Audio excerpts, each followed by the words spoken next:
परिचय। हेलो बच्चों, हम चिड़ियाघर में हैं। यहाँ बहुत सारे जानवर हैं। बड़ा सा मोटा हाथी, लंबी गर्दन और चित्तीदार खाल वाला जिराफ, बड़ा सा भूरा भालू। जरा इन्हें फिर से देखो। इनमें से सबसे लंबा कौन है? हाँ, सही कहा, सबसे लंबा है जिराफ। आज हम चीजों की तुलना करना सीखेंगे। आओ सीखें। चीजों की तुलना करना। बड़ा, छोटा, पतला, मोटा, भारी और हल्का जैसे शब्दों को चीजों के साथ जोड़ना। छोटा या बड़ा। हम यहां 2 बॉक्स देख रहे हैं, लेकिन ये अलग अलग आकार के हैं। जब 2 चीजें समान आकार की नहीं होती, तो हम उनकी तुलना करते हैं। जो चीज कम बड़ी होती है, उसके लिए छोटा शब्द, और जो उससे बड़ी होती है, उसके लिए बड़ा शब्द इस्तेमाल करते हैं। बाल्टी ए, बाल्टी बी से छोटी है। सबसे बड़ा या सबसे छोटा। याद रहे, तोता लाल मिर्चें खाता है।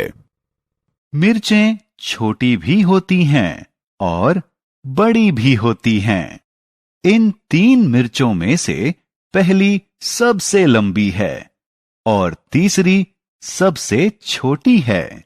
पतला या मोटा। कुछ चीजें पतली होती हैं और कुछ मोटी होती हैं। बाईं तरफ दी गई किताब पतली है, दाईं तरफ दी गई किताब मोटी है। सबसे मोटा या सबसे पतला।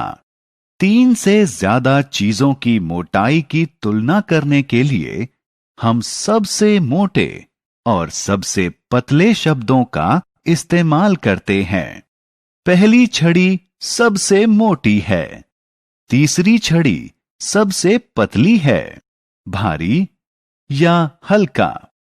जिन चीजों को उठाना मुश्किल होता है, वो भारी होती हैं, और जिन चीजों को आसानी से उठाया जा सकता है, वो हल्की होती हैं।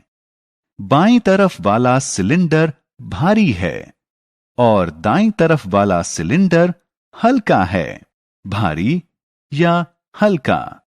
जिन चीजों को उठाना मुश्किल होता है, वो भारी होती हैं, और जो चीजें आसानी से उठाई जा सकती हैं, वो हल्की होती हैं।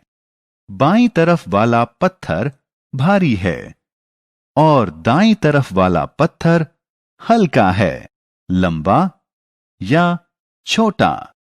कुछ पेड़ लंबे और कुछ छोटे होते हैं। जिराफ लंबा होता है, चूहा छोटा होता है। चीजों को मापना।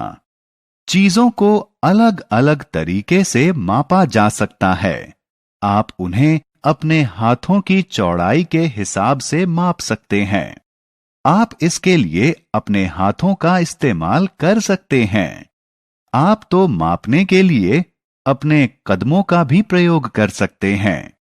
आप दूरी मापने के लिए अपने पैरों का भी इस्तेमाल कर सकते हैं।